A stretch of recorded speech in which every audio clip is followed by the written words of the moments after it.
on July 26, 2023. Have you met with people with direct knowledge or have direct knowledge yourself of non-human origin craft?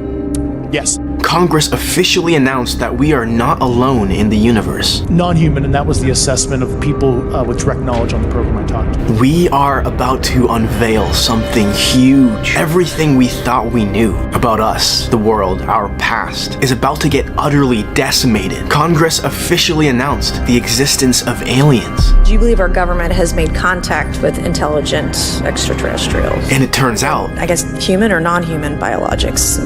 Non-human, and that was the assessment of people with direct knowledge on the program I talked to that are currently still on the program. the government has known about it for years.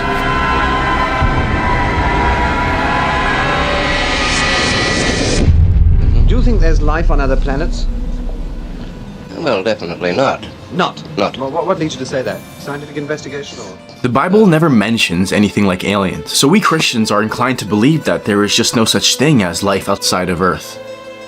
But the only problem with this kind of thinking is that you're completely forgetting about angels. We Christians believe in these divine beings of light with far superior knowledge and technology. So in some capacity, I'd say we do actually believe in extraterrestrials. There's a whole fleet of them. Look on the ASA. My gosh. It's just that we don't think they're alien to this world. You see, for thousands of years, humanity has been obsessed with these beings of light. We know them to be angels, but through hundreds of cultures, they've gone by many, many different names. Now, there are beings with vehicles of light coming down to Earth today. And on July 26, 2023, we've decided to call them aliens. The first ever photo of a UFO was taken in 1870 in New Hampshire. It was this cigar-shaped object just floating in the sky, and when people saw this photo, it absolutely blew their minds. You see, in the 1800s, there was this great rise of science fiction literature. Guys like Jules Verne and H.G. Wells would end up popularizing this idea of alien civilizations and interplanetary travel. So when a person saw a photo like this in 1870, having read a Jules Verne book, I bet you the first thing they think about is aliens. The thing is, as human understanding developed over time, early astronomers like Giordano Bruno would start theorizing about life on other planets. Modern science paired with science fiction would create this new context for these beings of light. You see, these theories would completely capture the public's imagination. Ultimately, it led us to believe that these beings were our planetary neighbors. You know, the classic alien. I think UFOs are associated with fallen angels and fallen angel technology. You could talk about the Ezekiel, you know, the wheels within wheels in the book of Ezekiel. You know, it's quite funny because one of the first ever UFOs recorded are literally in Ezekiel, the Bible. In this book, Ezekiel is trying to explain what he is seeing, and what he is seeing is unidentified flying objects. You see, one day, this huge storm forms out of nowhere, and as Ezekiel looks into the distance, he notices this light emanating from the clouds. These four beings would then emerge out of this storm with what looked like wheels touching the ground besides them. The wheels were covered in eyes, and everywhere these beings went, the wheels would follow. You see, this spectacle was God's glory manifest, and Ezekiel knew this because humans could have never done anything like that at the time. Today, this is viewed as one of the earliest UFO documentations ever, but 2,500 years ago, they knew exactly what these were. These beings are not extraterrestrial. They don't sit in a like metal spaceship and fly for, you know, thousands of light years just sitting there. They're actually like extra dimensional. Now, of course, people of that era didn't have an understanding of modern technology. They didn't understand aircrafts or space travel. So when faced with an extraordinary event like this, he would use words like sapphires and thrones to describe what he is seeing. I mean, how else would a person who lived 2,000 years ago describe a UFO?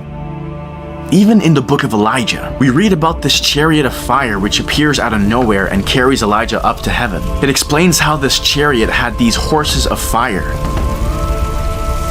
You see, the language this author uses is most likely the language he would have used in his daily life. He was thinking in terms of chariots and horses of fire. But I truly speculate that what Elijah thought were fiery horses could have potentially been some kind of propellant for this chariot. And this chariot could have been some kind of vehicle which was propelled by this fiery source. I mean, this chariot, by today's standards, would just be a simple rocket. It is very, very important to note that a UFO and this chariot of fire do the exact same thing. LA-based investigative filmmaker Jeremy Corbell recently released this video taken by the Navy, showing what he describes as pyramid-shaped UFOs. They're usually shrouded in this brilliant light. The Pentagon has since confirmed that the video is authentic. And although these main UFO characteristics match our biblical thrones and chariots, there is still something that doesn't add up. See, one of the most famous UFO sightings was in 1947 by this pilot named Kenneth Arnold. As he was flying one day, he notices these 9 crescent-shaped objects hovering at insane speeds. He quickly realizes these were non-human crafts, and from that day he would coin the term flying saucer.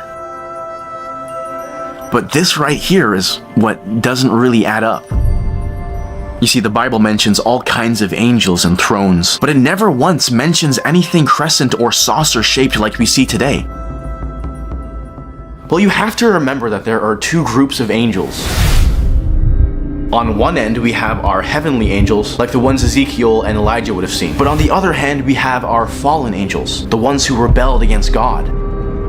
See, these fallen angels were in heaven once upon a time. These guys had known the very details that took place in heaven. So these fallen angels were already aware of these vehicles. These guys probably even operated them a very long time ago. But this was before they got cast out. You see, I suspect Satan now had to resort to another way of travel. After getting locked out of heaven, these Ophanim, these wheels within wheels, would no longer be accessible to him. So my theory is simply that he created an alternative. A vehicle that can travel at lightning speeds, that can materialize in and out of physical reality, a type of spaceship that we now call UFOs.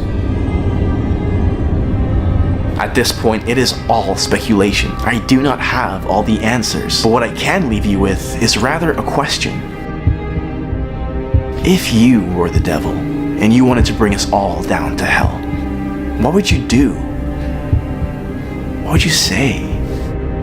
And I had access and was permitted to view and look at the operation of this main level with the gravity amplifiers.